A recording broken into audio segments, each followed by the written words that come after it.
Bonsoir à tous. Un temps de parole ce soir consacré à la question du stress au travail et surtout les moyens de réduire ce problème par l'observation et l'amélioration des conditions de travail dans l'entreprise. Pour en parler avec nous, Elsa Prigent. Bonsoir. Bonsoir. Vous êtes la présidente de l'association des DRH de Nouvelle-Calédonie. DRH, cela veut dire directeur ou directrice des ressources humaines. Et vous êtes aussi la directrice des ressources humaines et du juridique de la GBNC, une entreprise calédonienne que nous connaissons tous et une des rares sociétés à consacrer un budget important à cette question. Il faut dire qu'il est plus important de consacrer un budget que de ne pas le faire, parce que ça risque de coûter plus cher de ne pas s'occuper de cette question du stress au travail. Ça peut coûter plus cher, effectivement. Le tout, c'est de bien s'en occuper, je dirais, de s'y intéresser déjà. Et lorsque on a entamé cette démarche-là, il faut surtout mettre les choses dans l'ordre pour ne pas provoquer l'effet inverse, je dirais. Parce qu'à partir du moment où on commence à parler du sujet dans une entreprise, les salariés sont en attente et donc ils attendent quelque part des actions si nécessaire. Comment est-ce qu'on mesure le stress dans une entreprise ? Alors justement, nous, ce qu'on a fait, en fait, on a démarré en 2005 une enquête de satisfaction, ce qu'on appelle les baromètres internes. Et on a intégré la question du stress qu'en 2007, sachant qu'il y a eu tout un travail en fait en amont sur la connaissance des objectifs, la vision de l'entreprise, la vision de son avenir, la mission que l'on... Donc vous avez communiqué en interne ? On a communiqué avec les salariés, entre interne, hiérarchies. Et ensuite, on a posé la question sur le stress, les conditions de travail, l'écoute, beaucoup des questions qui sont relatives au management, finalement, au management des hommes.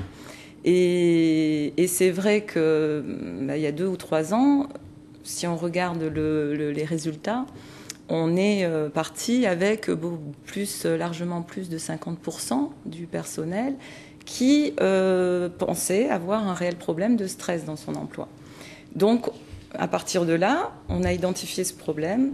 Donc, c'est un plan d'action à mettre en place, évidemment. Parce que quand on a des entreprises où les arrêts maladie se succèdent, où l'absentéisme est là, on peut dire qu'il y a quelque chose qui ne va pas.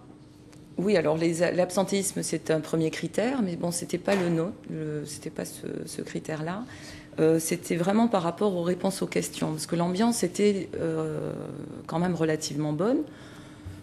Mais si vous voulez, les relations entre les départements n'étaient pas forcément développées au maximum, on va dire. Comment vous avez réparé les choses ? Quelles Alors, sont les méthodes ? c'est un plan d'action, mais très simple. Il ne faut pas se lancer dans une machine infernale, on va dire.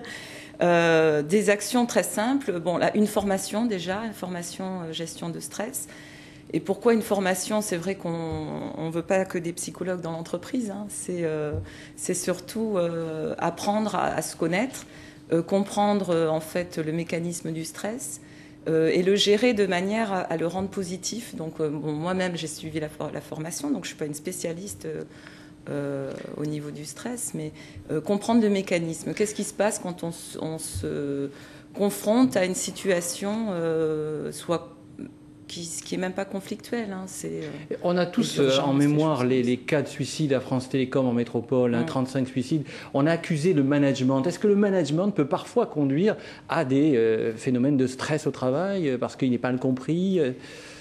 Alors, si on parle du stress au travail, mais alors c'est vrai qu'il y a souvent, quand une personne n'arrive plus à le gérer, il y a souvent quand même des éléments extérieurs qui viennent se cumuler.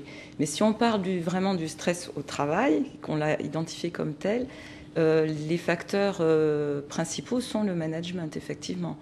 Pourquoi ? Parce que même si les situations stressantes sont dues parfois à des relations entre collègues, donc des relations interpersonnelles, on va dire, le management est là aussi pour gérer ces éléments négatifs qui viennent... en fait, qui déclenche un mal-être dans le travail. Un accord a été signé par les syndicats au sein de France Télécom. Vous pensez qu'une loi devrait être étendue à la Calédonie ? Une loi est peut-être en préparation ?